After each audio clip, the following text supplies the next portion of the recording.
How did you start getting involved in church in general, like when you were younger?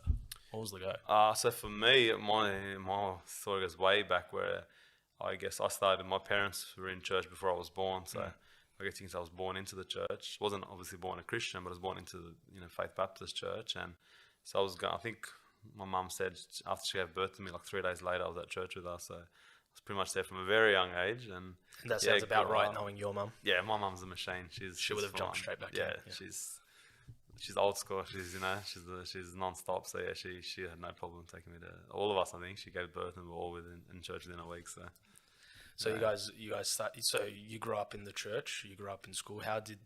What was your path going to becoming a Christian? What went down there?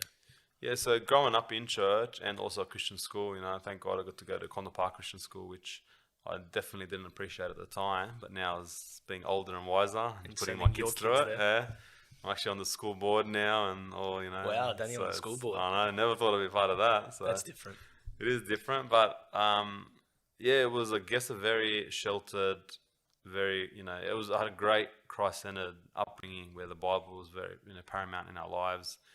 We memorized a lot of scripture. We understood it quite well because of our parents and because of church and because of school. So, but as a kid, it wasn't until I was about 7 or 8 years old that I remember on a Sunday night just hearing a message, and just that night, just the Holy Spirit just spoke to me and just hit me, and just it sunk in that it does not matter how long I've been going to church for, who my family is, that does not make me a Christian.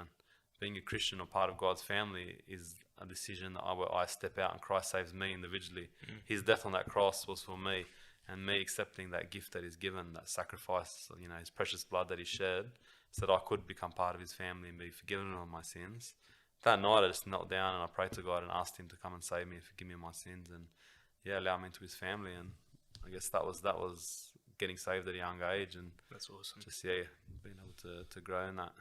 And sorry, how old were you there? I was 7 years old. So 7. And I was 7 actually when I got saved too. Oh, there you go. So did you find yourself staying on that straight? I did as a young kid, probably till I hit the age of about 13, 14, as early teen years. Like most kids. Like most kids, obviously you start thinking you know a lot more than your parents, and probably getting a bit too big for your boots. And I started kind of being grown up in such a, like I spoke about, that tight knit, Sheltered sort of sheltered lifestyle. kind of upbringing. Yeah. Then I felt like I wanted to stretch out, and it was too restrictive. And unfortunately, I felt like I need to stretch out in a rebellious way rather than a positive way. And yeah, just started rebelling against my parents, against, I didn't probably show it at church. I kind of lived that life, probably like what you call a double life, where wore the right things, said the right things, parted Good my hair little the right Christian way boy. when I had hair back then. So, Long yeah, time ago. exactly right. But then living my life in the world, like just hanging out with the wrong guys, doing the wrong things. So yeah, it was hard because down deep I knew that what I was doing was wrong. It's not like I thought it was right. I knew it was wrong. I just kept doing it and trying to hide it. Did you attribute that to going to high school? No, I contributed it to me. There's no one else. It was my fault, I guess, that I chose that path and followed that path. Then left Condor Park School in year 9 and moved to a bigger Christian school in year 10 at Regent's Park. I think from there, then I just got exposed to a lot more. So the rebellion was already in me, and then when I had a lot more exposure to, I guess, sin and different things, then I started, I guess, experimenting with it, wanting to get more of it, and that's probably where I got myself into a bit of trouble back then. So obviously, like you've said, it was your choice. It was your sort of decision to start moving away. But how do you look at that, having gone through it, and look at your kids and think, okay, I need to structure their childhood a different way so that they don't feel like they're restricted by the time they hit that age? Yeah, it's extreme. I think about that all the time. Like, when I do work out the answer, I'll let you know. It's a tough one. It's eh? very hard because honestly, I couldn't ask for much more in the upbringing my parents gave me, Yeah. and yet that still happened. So I don't know if there's anything that I can do to guarantee. I don't think there's anything I can do to guarantee. Do you think it's a personality thing? Because I was brought up pretty much the same way as you. It was very restrictive, very to the T. Especially with my dad, it's very he really wanted us to stay on the right path. Yeah. But I think I didn't have the personality to go that far. Do you think it's a personality thing as well? Look, personality might be a part of it, but I don't know. I feel like anything attributed to is like nearly just blaming it. Yeah, I sure. think it's Okay, but you also got to remember you were 13, 14 year Yeah, old I know. kid. I Like, guess you didn't have that much of it's a... true. That's true. I guess you are also obviously your environment plays a part in it.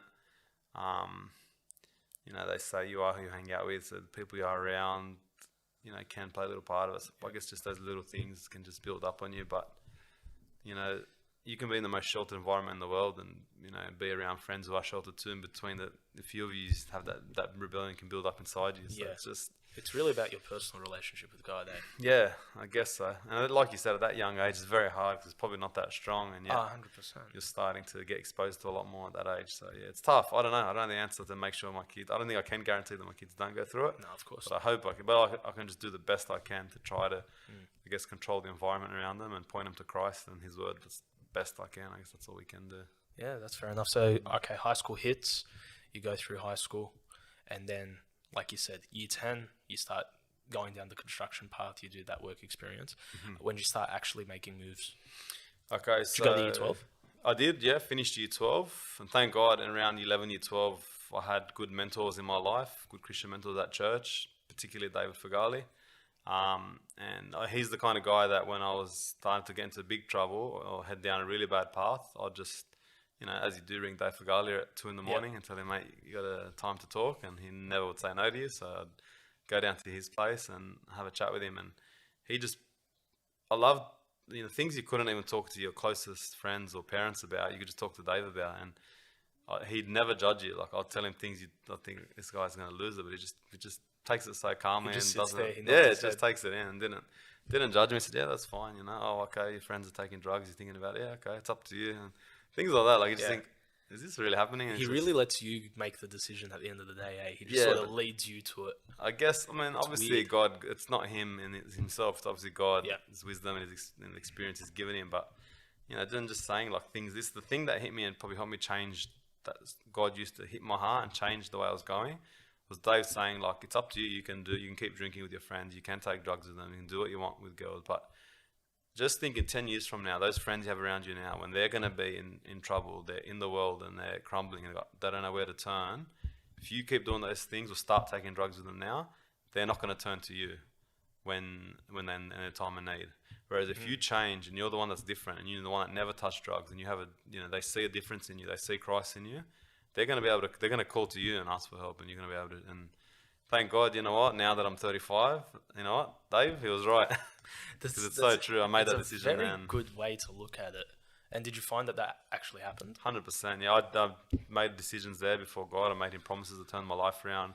And I guess that's where I started wanting to serve him, started serving him more at church. And followed a totally different life that I wanted. That I thank God I did at that age, because who knows where it could have gone then.